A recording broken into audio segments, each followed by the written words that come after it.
নচলাৰ কথাটো কেতিয়াও হোৱাই নাই। আমি কৈছিলো যোৱাবাৰ 1.5 লাখ বিঘাত কৰিছিলো, এইবাৰ আমাৰ লক্ষ্য তাতকৈ বেছি হ'ব। আৰু সেইকাৰণে আজিৰ দিনটোতো মই সকলোকে আহ্বান জনাম যে আপোনালোকে ভাৰতীয় জনতা পাৰ্টিৰ এই মহামঞ্চত মিলিত হওক, যাতে বাংলাদেশী মিয়াৰ আগ্ৰাসনৰ পৰা আমি জাতিটো ভাৰতীয় জনতা পাৰ্টিৰ এই মহামঞ্চত তলত ঐক্যবদ্ধ হৈ আমি বচাব পাৰোঁ। ইতিমধ্যে ভাৰতীয় জনতা পাৰ্টিৰ মেনিফেষ্টো ভিজন ডকুমেণ্ট আপোনালোকৰ সন্মুখত আছে। তাৰ উপৰিও প্ৰধানমন্ত্ৰী নৰেন্দ্ৰ মোদীৰ স্বপ্ন উত্তৰ পূৰ্বক অষ্টলক্ষ্মীলৈ ৰূপান্তৰ কৰা, তেখেতৰ আদৰ্শ আৰু ভাৰতীয় জনতা পাৰ্টিৰ ভিজন ডকুমেণ্ট অনুসৰিয়ে আগন্তুক চৰকাৰে কাম কৰিব। মই বেংগলত কৈছিলো অসমত চেঞ্চুৰী, বেংগলত ডাবল চেঞ্চুৰী, আৰু কাৰ্যত সেইফালে আজি আমি আগবাঢ়িছো। এভিকশ্যন নচলাৰ কথাটো কেতিয়াও হোৱাই নাই। আমি কৈছিলো যোৱাবাৰ 1.5 লাখ বিঘাত কৰিছিলো, এইবাৰ আমাৰ লক্ষ্য তাতকৈ বেছি হ'ব।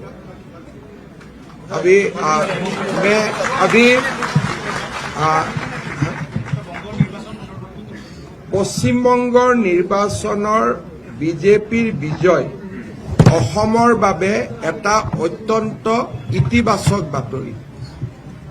পশ্চিমবংগৰ নিৰ্বাচনৰ সময়তে মই কৈছিলো ভাৰত বাংলাদেশ সীমান্ত ত্ৰিপুৰা, মিজোৰাম, মেঘালয়, অসম আৰু পশ্চিমবংগ, ইয়াৰ ভিতৰত সীমা অসমতে আটাইতকৈ কম, আৰু ভাৰত আৰু বাংলাদেশৰ সীমা আটাইতকৈ বেছি হ'ল পশ্চিমবংগত। বহু সময়ত আমাৰ ইয়াৰ ছাত্ৰ সংগঠন, যুৱ সংগঠনে দাবী কৰে যে অসমৰ কাইটিয়াতাৰৰ বেৰা বা অসমৰ সীমান্ত চিল কৰিব লাগে। কিন্তু প্ৰথমৰ পৰা আমি এই কথা কৈ আহিছিলো যে অসমত সীমান্ত বন্ধ কৰি লাভ নাই যদি আন ৰাজ্যসমূহত ই মুকলি হৈ থাকে। পশ্চিমবংগত মমতা বেনাৰ্জীয়ে ইমান দিন ফেন্সিং বনাবৰ কাৰণে BSF আৰু ভাৰত চৰকাৰক মাতি দিয়া নাছিলে। বিজেপিৰ চৰকাৰে ইতিমধ্যে প্ৰতিশ্ৰুতি দিছে যে বিজেপিৰ চৰকাৰৰ প্ৰথম লক্ষ্য হ'ব ভাৰত বাংলাদেশ সীমান্তত ফেন্সিঙৰ কাৰণে BSFক মাতি দিয়া। ইয়াৰ ফলত অসম বা পশ্চিমবংগ বা ভাৰতত বিদেশী নাগৰিক বাংলাদেশী মিয়া সোমোৱা যি এটা ৰাস্তা খোলা আছিলে, সেই ৰাস্তাটো বন্ধ হৈ যাব। দেশৰ সাৰ্বভৌমত্বৰ কাৰণে পশ্চিমবংগত বিজেপি চৰকাৰ অহা অতিকে প্ৰয়োজনীয় আছিল। মই ভাবো যে আজি ৰাষ্ট্ৰৰ বাবে এটা আনন্দৰ দিন।